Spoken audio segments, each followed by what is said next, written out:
Social media. Social media telah menjadi sebahagian daripada hidup manusia pada hari ini. Boleh dikatakan juga jumlah followers di media sosial mampu menjanakan keuntungan yang lumayan. Jadi ini adalah peluang yang sangat besar sebenarnya untuk kita ceburi bidang social media sebagai content creator. Hai, Assalamualaikum. Saya Siti Naimah. Saya Tasha. Hai, saya Dahlia. Hari ini kami akan membincangkan dan berkongsi topik yang sangat menarik pada masa kini yang perlu dikupaskan, iaitu tips untuk menjadi content creator yang berjaya di TikTok. Mesti korang nak tahu kan kenapa platform TikTok ni sangat popular pada masa kini? Tasha, boleh Tasha terangkan background TikTok ni secara ringkas? Boleh. Sebenarnya TikTok ni terkenal di seluruh dunia. TikTok ni juga mempunyai kebaikan seperti boleh merakam video dan juga mendengar lagu. Aplikasi ini juga terkenal pada tahun 2012. Pengasas dia adalah Zhang Limin, baru saja berumur 29 tahun. Bukan itu saja, ByteDance juga dia memberi satu perkhidmatan aplikasi, iaitu untuk bergabung dengan TikTok beliau. Dalam aplikasi TikTok ini juga dia mempunyai banyak kebaikan seperti boleh berkongsi video bersama rakan, mendengar lagu, merakam video, dan ini merupakan satu aplikasi yang terbaik untuk di seluruh dunia. Maka kita juga akan menggunakan sepenuhnya. Antaranya ialah platform TikTok ini sangat mendapat sambutan. Masyarakat sekarang suka menggunakan aplikasi TikTok ini berbanding aplikasi yang lain untuk membuat sesuatu pencarian yang ingin mereka tahu. Contohnya tempat viral, makanan viral, gosip viral dan sebagainya. Oleh itu, apabila kita menjadi content creator di TikTok, sudah pasti konten kita ini akan mudah diakses dan ramai yang akan tahu. Selain itu, dapat memilih konten yang kita ingin lakukan. Sebenarnya banyak konten yang kita dapat buat, seperti kalau kita dapat lihat pelbagai konten yang telah kita dalam aplikasi TikTok. Dan saya boleh contohkan seperti video memasak, video fashion, live, rutin. Sebagai perempuan, kita mestilah akan tengok video makeup kan. Bukan saja kita, tapi para pengguna TikTok juga akan membuatkan video-video tersebut. Dan ini kerana sebab mereka akan menarik minat-minat pengguna untuk melihat ataupun mengikuti trend-trend tersebut. Oleh itu, dengan melakukan konten-konten yang bijak, dan ini akan membuatkan para audiens akan lebih tertarik dengan aplikasi TikTok ini. Seterusnya, perubahan mengikut trend semasa. Trend di TikTok akan selalu berubah. Setiap minggu pasti akan ada sound filter yang trendy di TikTok dengan pelbagai isi konten yang menarik.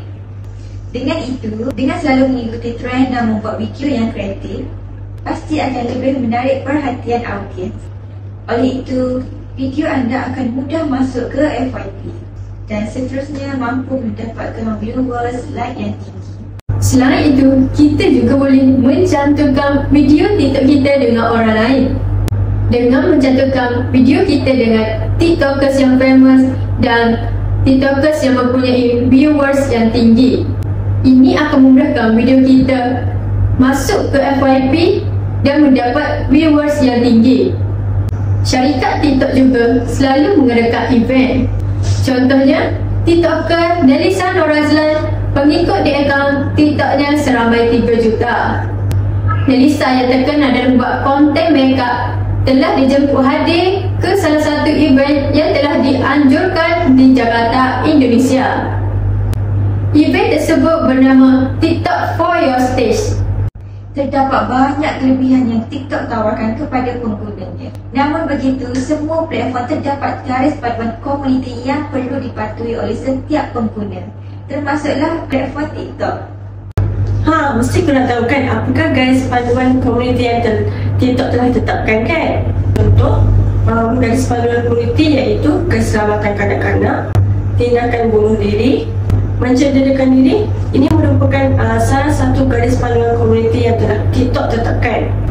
Bukan itu sahaja, kevulgaran dewasa yang membawa maksud sebagai individu yang berpakaian separuh vulgar. Yang kita ketahui, mana-mana pengguna aplikasi TikTok ini yang melanggar garis panduan komuniti ini akan mendapatkan dan juga akan dikenakan tindakan.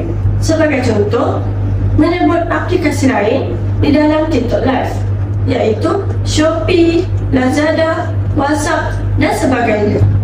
Bukan itu sahaja, tetapi brand-brand yang terkenal tidak boleh menyebut juga dalam live. Jika ingin ketahui lebih lanjut tentang Gadis Panduan Komuniti, layari laman sesawang www.tiktok.com/communityguidelines. Okey, seterusnya tips untuk menjadi content creator yang berpengaruh di TikTok. Sebelum membuat sesuatu konten, anda mestilah membuat penyelidikan daripada sumber yang boleh dipercayai berkaitan tajuk yang ingin dibincangkan. Dengan itu, anda boleh memberikan maklumat yang tepat kepada followers anda yang lain. Sebagai contoh, pengguna boleh menggunakan hashtag TikTok Guru bagi individu yang berilmu dan ingin berkongsi ilmu secara meluas. Contohnya MC Plus yang telah mengajukan tuition secara atas talian yang memberi pembelajaran kepada mereka yang bersekolah menengah dan yang akan menduduki peperiksaan PG3 dan SPM. Selain pendidikan untuk sekolah menengah, hashtag TikTok Guru ini juga telah berkongsi ilmu perawatan, ilmu mempertahankan diri dan sebagainya. Seterusnya, menulis setiap idea untuk menimbulkan inspirasi yang ditulis bagi mengelakkan konten yang sama. Sebagai contoh, konten kreator harus melakukan satu jadual khas bagi mereka mengelakkan daripada konten-konten yang sama pada minggu-minggu yang lain. Bahkan juga, setiap konten yang direka haruslah datang daripada idea sendiri untuk mengelakkan daripada kemarahan pada konten yang lain. Fokuskan kepada satu jenis konten sahaja dan konten itu mestilah mengikut minat masing-masing. Maksudnya, fokus kepada satu jenis konten sahaja. Contoh, minat memasak dan hanya fokus untuk buat video memasak sahaja. Minat menyanyi dan fokus membuat video nyanyian sahaja. Benda ni penting untuk menjenamakan atau beri satu identiti di mana bila orang tengok, orang tahu kau buat konten apa. Contohlah Khairul Amin, Iman Rashid, orang tengok je orang dah tahu dia orang buat konten memasak. Bila followers dah kenal identiti kita, senang untuk kita meningkat ke tahap yang seterusnya. Sebelum membuat sesuatu konten, anda mestilah memastikan peralatan mic dan kamera berfungsi dengan baik. Kita tidak perlu membeli kamera yang mahal, cukup dengan kemahiran yang pandai mencari lighting dan tempat yang menarik untuk menghasilkan video yang menarik. Just be yourself. Ini yang dapat fahami, melalui kamera pasti kita akan berubah secara mendadak kerana dalam kamera kita harus bertindak secara profesional. Tetapi kita harus menjadi diri sendiri agar mudah untuk orang menerima kita sebagai content creator dan tidak dianggap sebagai fake di dalam kamera. Untuk menjadi content creator, basic editing mestilah kena ada dan penting untuk menjaminkan kualiti video anda. Untuk belajar benda ni tak susah pun, korang just perlukan usaha sikit untuk tengok tutorial dari YouTube. Korang boleh guna terus software dari Adobe Premiere, Filmora dan sebagainya. Jadi benda ni dalam proses buat konten, kau akan belajar dan lama-lama kau mahir dengan sendirinya. Untuk permulaan, faham basic editing dan cut untuk sesebuah video yang berkualiti. Editing yang mantap, mempunyai skill yang basic, cutting yang cantik menampakkan video itu lebih berkualiti dan seterusnya video itu mudah untuk ke FYP. Jadi, itulah sedikit sebanyak tips yang dapat kami kongsikan untuk menjadi content creator yang berjaya pada masa akan datang.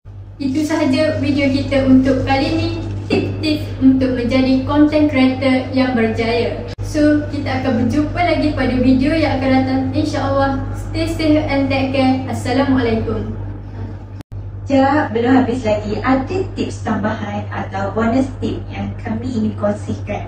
Janganlah membuat konten yang mengundang kecaman orang ramai dan menyentuh isu-isu perkauman dan juga agama. Benda ni of course lah memberi kita exposure. Buat benda-benda yang bodoh, biadab, bila orang ramai dah kejam, lepas tu buat je lah video minta maaf. Of course orang ramai akan maafkan kita dan kita akan menjadi famous dengan sekelip mata. Benda ni sebenarnya akan merosakkan image diri kita sebenarnya. Biarlah kita membuat konten kita tu secara organik. Biar orang ramai tengok konten kita tu, best lah konten ni, nak follow lah. Macam tu lah konten creator yang kita nak. Biarlah kita membuat konten tu sampai konten itu mampu untuk memberikan inspirasi dan menghiburkan orang ramai. Jika korang ada tips tambahan atau ingin kami berkongsi tips-tips yang lain, sila tinggalkan komen pada ruangan komen di bawah. Thank you, jumpa lagi pada video akan datang. Bye!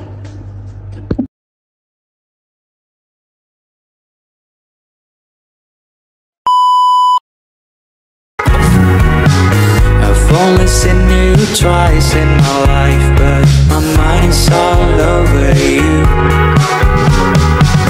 And when you came up to me with a coffee in your hand, so I really